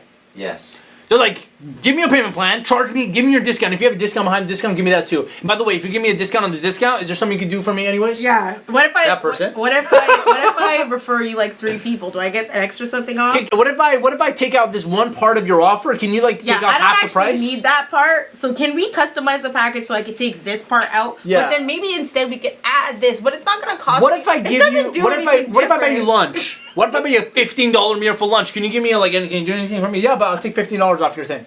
That's what I would do with that person. I would think, I'll take $15. Give me the receipt. I'll withdraw it from the thing so you paid for it. Because they expect everything and wanted to give nothing. You know what we call those people? Something for nothing people. SFN disease. SFN disease. Something for nothing. They want more than they want to give. These people suffer in life because they expect, these are the kind of people in their families who never do anything but criticize everyone for doing nothing, for doing something for them. Yeah. These are the people that never go the extra mile for their own spouse or their kids, but they go, look at how they are all the time, they're not doing what I say. It's the same people that show up on your call and go, you charge 1,000? Can you do 5? Why should I do 5? Because, one of my favorite lines I used to sell seminars. One of my favorite lines was, someone will go, well, I'm like, it's $2,000 seminar for 3 days. I'm like, it's 36 hours of training. I'm working with you live. It's like a live coaching program for 3 days. $2,000. Show you how to do all this stuff. And they go, well, can you do something for me? I'm like, yeah, sure, like what? And they'd be like, $1,500. And I said, so is 500 of a difference to make or break for you? They'd be like, yeah. If they did that, I'm like, I don't think it's right for you, man. Yeah. I'm like, is $500 is more valuable to you? Like, you'd rather keep it than to just do the program? Probably isn't worth, it's not a priority for you anyways. And they go, no, it's a priority. Okay, so then let's do it. And they'd be like, yeah, but I'm just asking, can you do something? And listen, this is a little confrontational. But honestly, it's the right thing to do because people like this need to be put in their place to understand what they're doing is terribly offensive and wrong. Yeah. Like what they're doing is insulting. And they keep doing it to everybody. You're not the only person. So I like to fix the problem right there so no one else has to suffer from their issues. This is what I say. I go, okay, so how about this? I'll give you the numbers of all my other clients that paid me $2,000 for the same seminar you're going to, getting the exact same thing. I want you to call them and explain to them why you're paying less than them. And if they're all okay with it, and you have a very good valid reason for why I'm charging you less than everyone else, I'll do it. Yeah. So I put the responsibility in their corner. Now, guess what? If they have any sense of integrity or conscience, they'll feel uncomfortable. Mm-hmm. They'll go, well, yeah, I mean, look, that's a little, and I've had people be like, oh, I'm not gonna. I'm like, well, I'm just curious because you're asking for favor. But is it for with what reason? Now I've had this with people that are my ethnicity. This is the worst type, because they think I owe them something because we're Persian together. We're brothers. What does that have to do with anything? Well, I'm a Persian. That's first of all, that's Arabic. That's very racist. Well, he says a BB all the time. I'm sorry to the Persian community Habibi and is the Middle Eastern. Thank you very much. Middle Eastern community. Right? You know what I meant? It's all love. Persian is more like Aziz. Aziz. So they'll be like, oh, well, we're Persian. Like, couldn't you hook a brother up? And I'd be like, yeah, like, what do you want? They'd be like, you know, like, do you have discounts? I'm like, no. They go, well, can you do something? I'm like what? See, I make it uncomfortable by saying nothing. Don't ever try to reason with someone like this because they're actually looking to get something for nothing, which is insane to me. Like, it's different than the person. I actually had one person do this. See, this is a different situation. I had a person who goes, I don't have the $2,000, but I can pay you $1,000 and I can give you $1,000 worth of service. I'm like, what's the service? Mm-hmm. And she's like, I'm a writer. Yeah. I'm like, okay. She goes, I can sit through your entire seminar and I'll transcribe the whole thing. I'm like, that's incredible. That's more valuable than the $1,000 to me. To me, I'm like, that's more valuable than the $1,000 because I get a whole written version of my training. Mm-hmm. I'm like, that's amazing. I'm like, done. So we closed at $1,000 and I said, but make me like a PDF, and we got the terms and conditions on that. And I got a written version of the $1,000 of the event. That is different. See, it's not something for nothing. They're exchanging value for price. But when a person's asking for less than the price for no reason at all, they're delusional. They are messed up. Yeah, bro. So I just want to make this clear. Like just stay away from people like this. And the best way to respond to people that have unjustified perspectives on how things should be is like make them uncomfortable by putting them in a position where it's like they have to take ownership of how dumb it sounds. Yeah. So I'm like, yeah, go explain to all my other clients that pay the full rate why you're paying less. Yeah. And if they're okay with it, I'll do it for you. Mm-hmm. Right? No. And I had one time this one person go like, yeah, sure, give me their numbers. I'm like, hold on. What are you going to tell them? Well, I'm going to tell them that I'm an up-and-coming speaker and that everything you're about to do for me is going to come back to you in tenfold. Because when I get there, I'm going to give so much back to you. I said, okay, that's a fair argument. I'm like, but are you saying they're not? Are they not going to become big? No, I just know I'm going to be big. I'm like, well, but can they also become big? Well, yeah. And so why are you guys paying different prices? See, again, it goes back to their bullshit ego. Eh? It's like this delusional fucking ego. Yeah. This delusional idea of themselves. Oh, I'm special, so I need special treatment. You want special treatment? There are hospitals for that. Go there. I'm sorry to be harsh, but I actually don't know how people like this think it's okay to be this way. It's absolutely. Imagine someone. Isaiah, put a little smoking thing here. I just don't know how they behave this way, and then they think it's okay. Well, so it's like, you know what? They're causing harm to everyone. Probably in their family, they're creating serious issues. Yeah. Because their personality is a problem. Their personality is their biggest expense. It's the most costly thing they have. Yeah. So I'm trying to make. If you're watching this and you're like this, hate me for a moment, but really just try to digest what I'm saying. This is how you look when you're being this way. Now, if you're watching this and you know someone like this, stay away from them. Far away. Move countries. This is an interesting, and I think I always bring it back to this example because it's, You just touch it. Nope, my laptop died. Oh, did it? It died. We've been going that long. That's all right. Blank ClearTalk screen. But at least it's not like that one time when the... You want to just plug the laptop in? Yeah. Does someone give me a charger? So just finishing off, Yeah, we're way over. But I don't really care. What were you saying? Go ahead. Yeah, well, in terms of a real life example, right? And this goes to whether you're a client.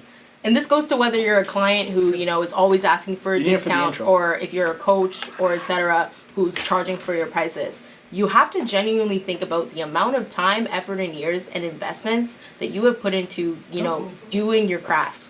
Yeah, this is super behind the scenes. Guys, love it. It's not worse than the backdrop falling. And no, that was hilarious. One time. Yeah, but it's you really, weren't there during those times. I know, but it's really just about your value, right? If you have to think about it, a doctor, etc., who's these high-paying jobs that most people want, that my immigrant parents think is the most important job title. They're gonna go to school and they're gonna pay anywhere between $10,000 to $30,000 a year for that program, multiple years. What is it? 8 years to be a doctor. or just a 4-year program. Let's talk about a $5,000 program at a college for a 4-year program, which is $20,000. At the end of the day, you go to pay that money to this institution to get this skill that you can translate to your life future, for your future, so you can make $40,000 to $50,000 a year. What makes investing into a coach any different? You know, if you like Armin talks about, he paid $40,000 for a program last week. Do you know how much money, years, time, and effort has gone into these programs?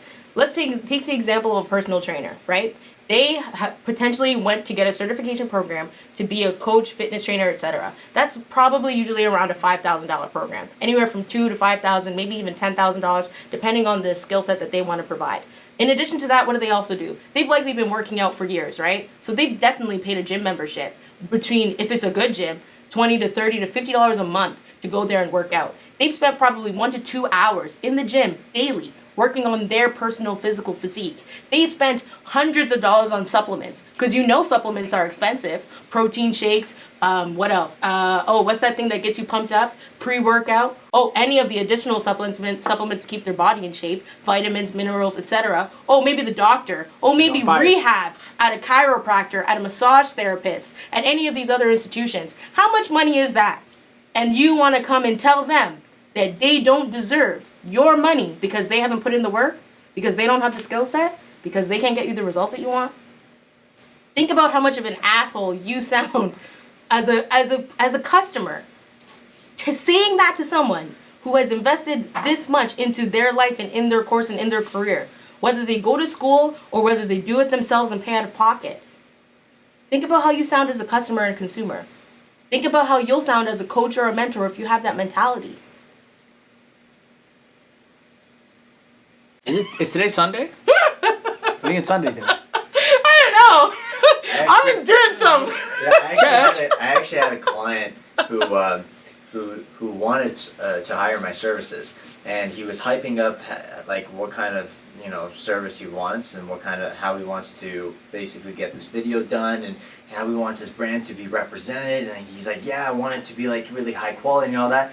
And then when I gave him my price and I said what I'm going to do for him, he's like, okay, well, I don't really need to make it that. It doesn't have to be that good, right? He downgraded his style of what he wants to, like how he wants to present his brand. I'm like, I don't do anything less than like amazing. What's up? So it was just really fun. Yeah, I remember I talked to Upton about this. He was at a crossroads where his work takes time because he produces high quality, like it looks like Hollywood level stuff, okay? Very. But he was talking to clients that want like YouTube level stuff. Okay? So I remember he was at a crossroads, he was stressed because he was trying to convince small thinking clients how to want big thinking stuff. Yep. So he thought there was something wrong with him. Because he's like, man, is something wrong with my offer? Am I charging too much? Maybe I could charge maybe I could break it into 17 payment plans over 2 years. maybe I could get them funding for the $500, That's how he was thinking, right? And he's thinking like, maybe I could do all this, right? God forbid, a 1-year payment plan? I have anxiety. Anyways, so he's thinking all this, right? And I'm like, why? I'm like, well, how many people have you talked to? He's like, 4. I'm like, 4, okay. And what did they say? It's like early on, right? Yeah.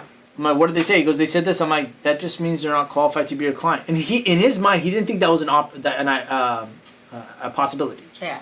He didn't think that there could be a category of people that aren't a fit for him. Yeah. He wasn't thinking about fitting. Yeah. I wasn't thinking about qualifications. No, you're just thinking anyone. Yeah. Anyone can pay me. No. If that's the case, let's go on Church Street downstairs, downtown and try to sell people. Because I was thinking if anyone's gonna hire out, they're looking for quality content, but that's not the case. That's the problem right there, eh? Yeah. We think as entrepreneurs that our clients think like us. They don't. Yeah, they don't think like you. Yeah. They don't think like you. Mm-hmm. You know how important, when I work with my elite clients and I'm one-on-one with them, who was I talking to that Volter. Volter creates a testosterone program for men. It's a men's program to help them improve their sex life by increasing testosterone. It's a really cool offer. We help them craft everything and all that. And if you want to actually be a part of his Facebook group, he just launched it. It's called the Alpha Sex Life Community. Okay, so it's just for men. You can go to Facebook and go to Alpha Sex Life Community. He's, I think, the only group on Facebook that does that. And he gives tips on how to improve your testosterone so you have better sex, better energy. I have some referrals for you, Walter. Yeah, I'm gonna send him referrals too. I might even sign up for his program just because, like, I believe in what he does. Yeah, it's cool. Definitely. So I'm talking to him, and I'm like, let me see your content for your program. And he's like, he's a coach. He's been in this for over 10 years. He's a doctor. He has like a degree and all that stuff.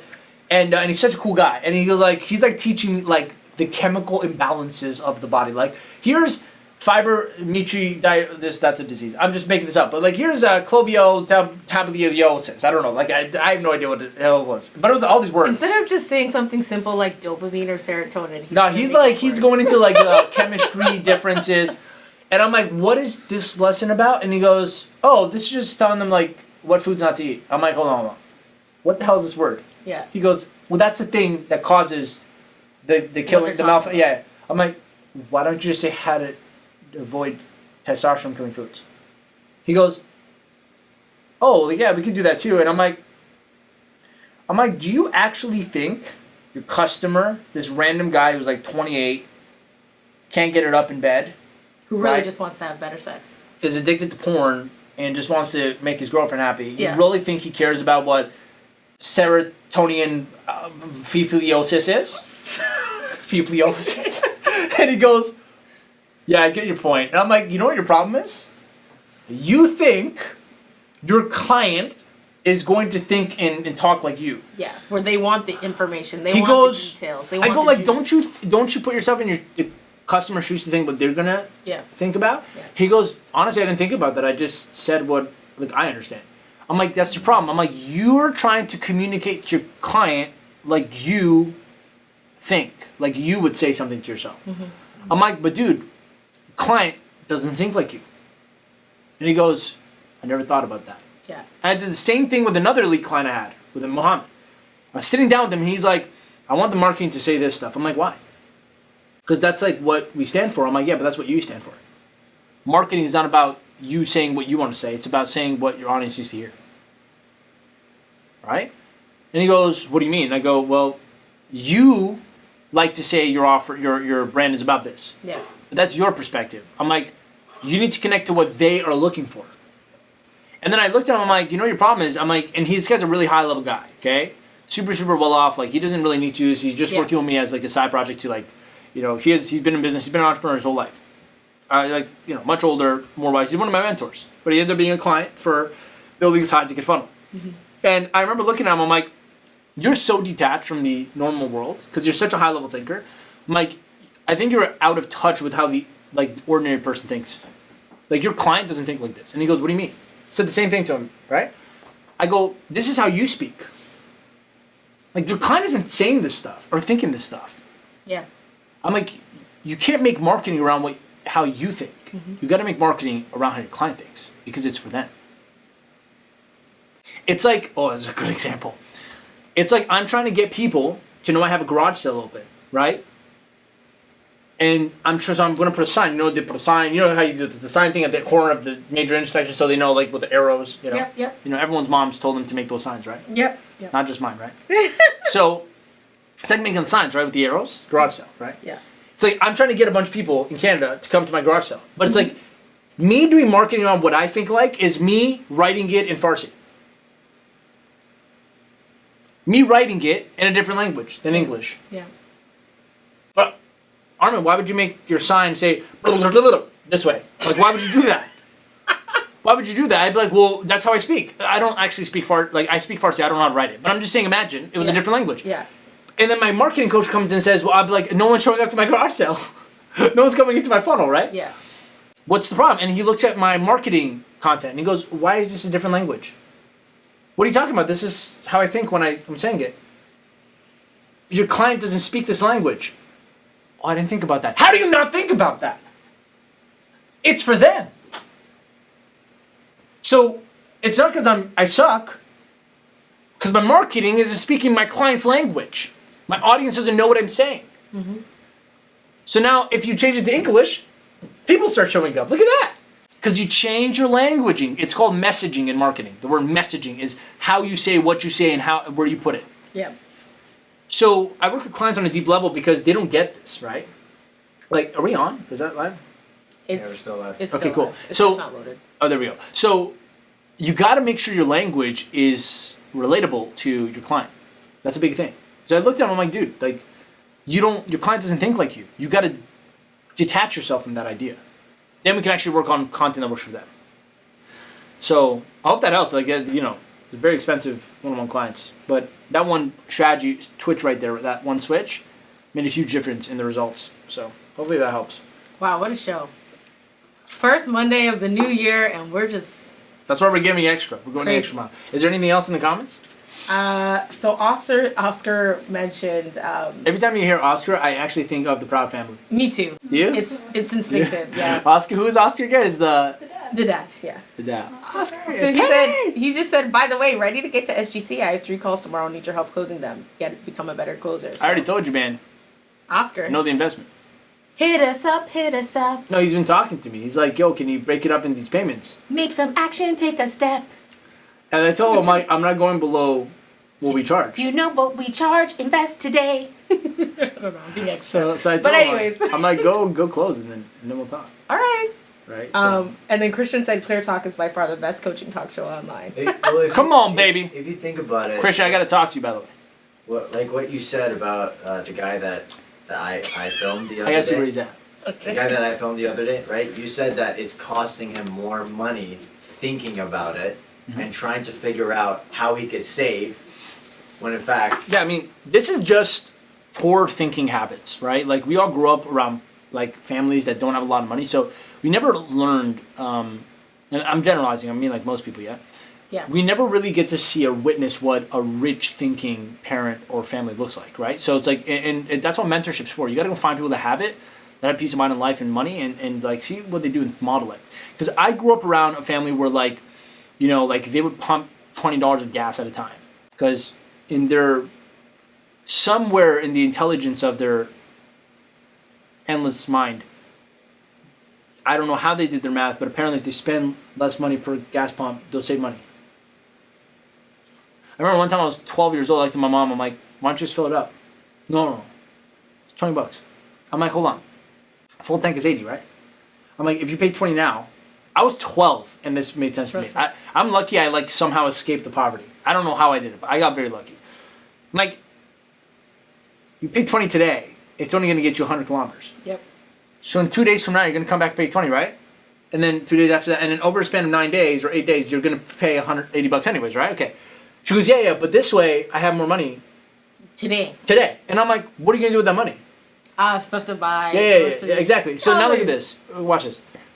I'm like, but how much time does it cost you To come to the gas, yeah. to come to the gas station for 15 minutes every single time, every 2 days? Mm-hmm. How much inconvenience does that cost you?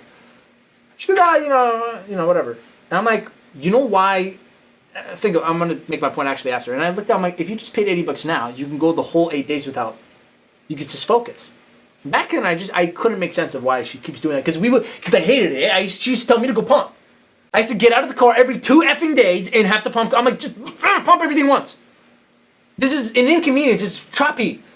And I realize now when I look back, it's because they don't value their time. Yeah. Very big. So the only person who would save a few dollars or be willing to spend more time doing something is because they don't know the value of their own time yet. Mic drop. Isn't that a big breakthrough? Yeah. I had so many breakthroughs making more money in my life because I realized, wow, like the gap between my family, and I love my family. It's just, of course. It's not their fault. No one taught them how to think rich, and I can't teach them. I'm their son, I'm their brother. Like it's never going to be me, right? It can't be me. They'll never open their mind that way. But I got lucky. I got mentors because I'm like, now I look back, I'm like, yo, if I could pay someone to fill my gas up, so I don't even have to do like while I'm here, my car's in the parking lot, I pay someone to go fill, so I never have to do it. I would do it. Even if it cost me $10 more each time. I would. Why? Why? You have that service, hit Armin up. The time it would take me to stop every time. Yeah. That 10 minutes is a make or break difference in me being late to the next meeting, thus giving me more time with the client. But here's the thing, if you don't have purpose in life, you don't have value for time. That commodity is useless to you because you have so much of it with nothing to do, so you don't care, you'll waste it. Yep.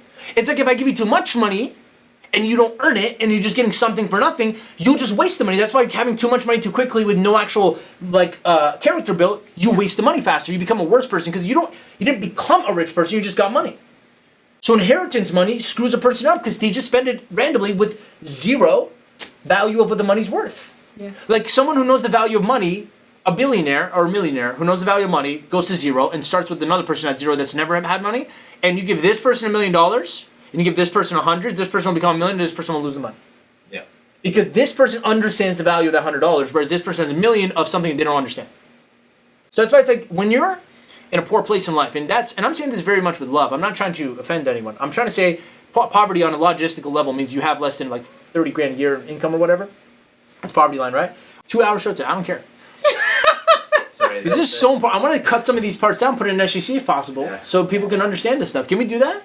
Because I'm in flow right now, anyways. I want to teach this. I want to get this across so they get it. Yeah. Can we do that? Okay. So, where was I at right now? So poverty thing is just not having enough money. Okay. Yeah. You want to snap out of it. You gotta like realize like unless you have a way to use your time, you won't start realizing the value of your time over money. Like you won't. And here's the thing: if you do value your time, your money over time, it's a big indicator you haven't broken free from the fear of poverty yet. You're still like entangled in poor thinking. There is not one person on this planet that values saving $1 over saving a minute. Not one person. That has money. It's rich thinking. Not one person. Eh? There's an example I was going to give. So I grew up around a place where we did $20 gas. Or, example, when you move. I grew up around family where half the family would take a day off to move. Would help someone move. Like my uncle, my cousins would show up, my brother, me, everyone would show up. And we have to empty this massive house and move it to another house, okay? Mm-hmm. This is what I grew up around. Yep. This might break some of your beliefs, eh? Some of you guys are like, well, Armin, what's the big deal with that? Just pay attention for a second. Listen to this. It would take at least half the day. You're talking about like 5 or 6 hours. Because you're talking about wrapping everything in the house and then getting a bunch of people that's inexperienced with moving big furniture. Because it's not their full-time job. They have different jobs. But you get my uncles, my things, and people that are not good at this, right? Just because what? And I'll tell you later. Wrapping it all up, moving into this big U-Haul, driving it, taking it out, putting it in the house, setting it all this stuff, right? And I grew up, I used to hate that because it was like so much work. I'm like, why are we doing this? Like, I'm not a labor man. Yeah. Like, why is my brother, like my uncle would take time off his job. Like, they're losing money. Mm-hmm. I know that. Yeah. They're thinking, and now I grow up because now I've moved a few times myself. And I'm thinking like, I didn't know there was these things called moving companies. I actually did not know. I thought it was our job. And I realized there's a company that employs, multiple companies that employs full-time people that make a living and pay their bills with that income, that are professionally trained on how to handle big furniture. Their strength is there for it, and they know the process, so they're more efficient. Yeah. They take half the time. And so but they charge about $85 an hour, $100 an hour. Okay. Yeah. So I'm thinking like, I grew up around in a family where they would rather save $500, 5 hours of moving, right? They would save that money in exchange for spending 7 hours doing something they're not good at, with the risk of damaging things because they're not know how to handle it, with taking twice the amount of time and spending half their day doing it, or most of their day doing it. And I'm like, I'm sitting here, I would never do that. And I'm like, what's the difference? I see the gap. I would rather spend the $300-400, get a company to come and move all my stuff for me, so I can save that time. Yeah. Because in one day, I can make one idea come to fruition that makes me hundreds of thousands of dollars. Where I can go out and make a sale alone and make tens of thousands of dollars. With $500?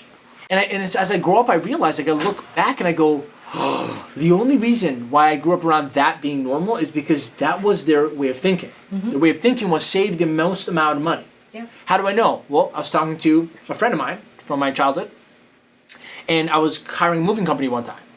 And I'm like, yeah, I'm just going to hire a company or whatever, like it's $85 an hour. And then they go, well, yeah, but you still got to like wrap the furniture and all that stuff. And I'm like, no, like I think they do. He goes, yeah, but that's more expensive. I'm like, well, how much more? Well, I think it's like $100. I'm like, $15 more? Are you serious? We go, yeah, so like you could save money. You could save $15 and wrap it yourself. I'm like, hold on, how much time would it take to wrap it? I'm gonna buy the wrapping thing, right? I gotta wrap the thing. Yep. It could take me at least an hour to wrap all my furniture, right? Yep. Or even 30 minutes. Yeah. Or I could just pay $15 more an hour. And someone who knows how to do this does this. Yeah. And in that moment, I realized, I'm like, your thinking is save $15, spend 30 minutes. My thinking is save 30 minutes, spend anything you can for that. Yeah. See the difference? Why? Because I have value for the time I have. Whereas my friend, I love him. Yeah. But he doesn't, like, he's kind of like bored. Like, he doesn't have much to do. So for him, he's like, I have so much time, but I only have a little bit of money. So let me save as much as this money I have and give away all my time. Wow. Like, you want to get rich, guys, in life? This has to completely 180. I only have this much time in my life. And I got this money. Let me get rid of all this money so I can buy back the time to do things that make me more money. Say that again. I have this much time. I got this much money. Let me give away all my money to put into things that buy me back more of my time so I don't waste it, to put into things that make me more money. And then thus you're going to have a lot of money one day. Yeah. Because if you do this properly, you have a lot of money. Then when you have a lot of money, guess what you do? Now you're worried. Now you're like, I can't buy time. Now you really wake up to the reality of your life, which is the only actual finite resource you have is time, not money. Saving money is not going to be a virtue anymore. Saving time is. So now you're like, I don't care how much money it takes to buy me an hour a night with my family again. Boom, ticket. Now you can see how I'm thinking. See, I'm a higher ticket client myself because I'm like thinking this way. Imagine coming to sell me a $40,000 program. And you tell me that you can take a piece of this money I have here to put it into things so you can cut my learning curve in half on how to scale my company from here to here so I can save time doing it. So I can take that time that I saved and do it properly the first time so I can make this 10 times more money. Now do you see why it's easier to close a higher ticket client? Because their thinking's already developed into a person that will pay money to learn that. As opposed to you trying to sell a client that's low ticket. I'm trying to recircle it back all the way to the beginning of the show. Yeah. Instead of trying to sell a person who hasn't still found the value of their time. They don't understand. It's like saying, I'm going to sell you a red shirt. They go, what's red? They've never seen color before. How do you sell something, a solution to a problem they don't think they have yet? Yeah. That was deep as shit. Very good. I'm going to say that one more time. Yeah, so we'll do it again. How do you sell a solution to a person who doesn't know they have a problem yet? We call that low ticket selling. Low ticket coaching. Yeah. Let that digest for a second. The only solution is you got to understand how to value your time. That's why low ticket, it's high ticket is spiritual. It's spiritual. I love it. The higher ticket you go, the more you understand the value of your time. Yeah. Lower ticket you go, you don't get it. The same thing even applies to like products. Over the weekend, I had the luxury of painting. And the woman at the desk is, she's going to talk to me about different price points of paint. So a couple different options, right? Talk to my family about where to get paint. Go to Canadian Tire. It's really cheap there. It's good. Ask some of my other friends. Go to Benjamin Moore. That's the quality. That's where you're going to get good paint. It's going to last you a long time. Talk to me. I said just hire someone. What are you doing? Essentially, right? Well, but either way, right? So I'm like, you know what? enjoyed it, right? You enjoyed doing it. Yeah. You wanted to do it. Yeah. See, it's different. She got a satisfaction to take my out of new it. color. I was very. That's different. Very purposeful throughout the whole thing. She wants to do it. Yeah, because this is the many reasons. It's like sentimental. Yeah. Yeah. So either I'm in Benjamin Moore now, talking to this woman, and 3 price points of paint. There's the cheap one. She's like, yeah, but with this one, you're likely gonna have to get a primer. You're probably gonna have to do a few coats, right? And I'm like, okay, I'm not trying to do any of that. Quicker the faster, whatever. She's like, okay, well, this is the most expensive one we have. This is about $100 a gallon. You probably only have to do 2 paints, primers inside. I'm like, all right, that's the one I'm gonna get. She's like, yeah, because you got to. I'm like, no, that's the one I'm gonna get. No problem. $2, whatever. I'm gonna get it. So I'm talking to my friends, and I'm like, hey, this is the one that I got. Like, you guys have done more painting than me. Is this good enough? They're like, oh, well, yeah, potentially, but you didn't get this one, back and forth. And I'm like, nope, lady said this one, 2 coats, 2 coats, no problem, we'll be done. And you know what happened? 2 coats, no problem, when we were done. I was like, wow, great. I'm going to go back and tell her how great she was and letting me know what was actually the value based on what I needed to get the job done.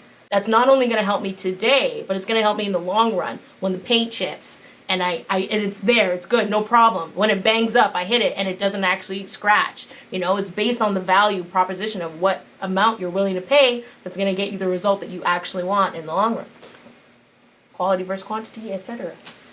It's like, I really hope some of you guys are getting this. Like, wow, 2-hour show for real. if you can't we're at shift, 140. if you can't shift this thinking, you're fucked. That's probably the most honest thing I've said so far, ever. Yeah. If you can't shift from poor thinking to rich thinking, you're fucked. Because those thinking habits will never produce a rich life. Until the day, for as long as you value saving $1 over saving a minute, you will stay in a poor place in life. And whatever poor is, $1 million can be poor. If you're still worried and stressed about saving money. Because your thinking is poor. Doesn't matter how much money you got. Your peace of mind comes from your way of thinking. I'm talking about richness of life, not just money. Until you break free from the way you've been conditioned, you'll never achieve bigger things in your life. And those bigger things are going to be outside your comfort zone. So expect it to be uncomfortable as you change them. It's the point of it. It's outside of the zone. Then you can grow into something bigger. You can grow into really what your birthright is, which is abundance, richness, wealth of mind, wealth of money, wealth of creativity and emotions. Sometimes people think it's a marketing system or a tactic. Something's wrong with the operational side, the logistics. It's usually your thinking. Your strategy of thinking is what's causing the results. It's not what you're doing. It's what you're thinking. The doing comes from the thinking. So if I can go from growing up in an environment where people would do anything with their time, spend any amount of time just to save $1, and still come out to being a person that's completely opposite now, you can do it too. You can do it as well. But you have to make that decision. These are some drastic or extreme or very different unorthodox ways of thinking, some ideas and concepts that you're probably not used to. If you're not used to it, good. As you're watching this, think like, man, I'm lucky I just got this different perspective. Like I got lucky. I got lucky because people showed me a different perspective of how to look at money in life. But your biggest limiters in life when it comes to building a business is your beliefs about money. How you build your business is how you believe money should be used and the value of it and what it is. Like what money means to you. To me, money is just how to do things I need to do. That's all it is. It's a way to track progress, and it's a way to have options on what I want to do. Time is my life. That's what time means to me. It's my life. I only have so much of it, so I only want to use it, doing things that I want. The faster you change the beliefs around your money, in your pricing, in your business, and high ticket, low ticket, the faster you figure that all out, the faster you can actually start living the life you're in. Using the time you have. Don't underestimate this. The only unfortunate thing is it's such a simple thing to do. Change your thinking. Such a simple concept to digest. I just got to think something differently. Oh, that's it, Armin. You don't ever actually put any full effort into it. You don't actually ever concentrate on how to do it properly. So you just brush it off. You think the hard things in life are the building of stuff, the doing of stuff, the learning of stuff, the tactic and the tactical steps. Hardest thing is changing a belief you think is right that's causing you problems. Some of the hardest things is to reframe and unlearn everything you've learned your entire life that's caused you the misery or struggle you're having today, and replacing that with brand new ideas and concepts that you have no idea, it's new to you, it's fresh to you, you have no idea what it's going to do for you, and having faith that it's going to produce better results by trusting a mentor or a coach to teach you that and show you that it's better for you. It's having faith, trusting in yourself and trusting in the process. I'll leave you with this. Don't dare think that the way you've been thinking up until now, that's been getting the results you've gotten, is going to be the same thinking that's going to take you to the place you've never been. It's absolutely a nonsense. It's impossible. It's impossible. You have to learn to eliminate the thoughts and the beliefs from your past that don't have any place in the place you want to go to, your bigger goal. You can't get to a new place thinking with old ways. Okay? The same problem that created the mind that created the problems you have today will never be the same mind that fixes them. So you need a new mind. So invest in yourself. The biggest question really high ticket clients and coaches ask is, if I want to work with someone, for example, if you want to partner with me, work with my team, or do something more intimate with me, get closer to me so we on the same page, doing something on the same level. My first question would be, how much have you invested into yourself? Because where you put your money shows me what you believe.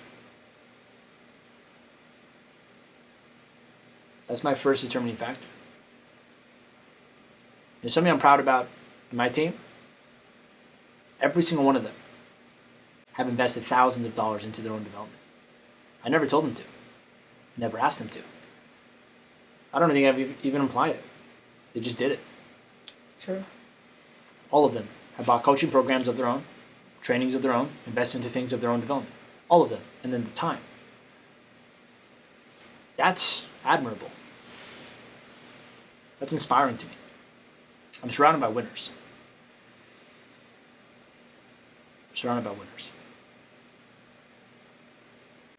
Thanks for tuning into the show.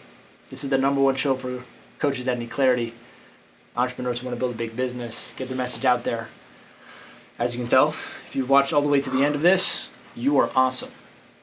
So if you like this content, make sure you hit the subscribe button on YouTube, hit the notification bell so you get notified when we upload new videos. If you're in the high ticket coaching community, don't be afraid to drop a comment down below. Let us know your biggest takeaways. And thank you for watching every week if you've been with us from the beginning. Take everything we said, digest it. Rewatch this multiple times if you can until it's ingrained in your memory. There's some concepts we've shared that will literally change your future. The kicker now is to make it a part of yourself, part of who you are. Not just hear about it and move on. Change yourself and everything else changes itself around you. So, we go live every single Monday at 12 p.m. Eastern Time. If you want to be with us live, make sure you go to AskArmin.com, post your questions, and then you can join the group and high ticket coaching community so you can be a part of the live show, or you can catch the episode on YouTube as you are right now. I love you guys so much, as this is the kickoff of 2021. Let's make it the year that you achieve the biggest goals you've ever had and put in stone. We'll see you guys next time. Go on and make the rest of your week the best of your week.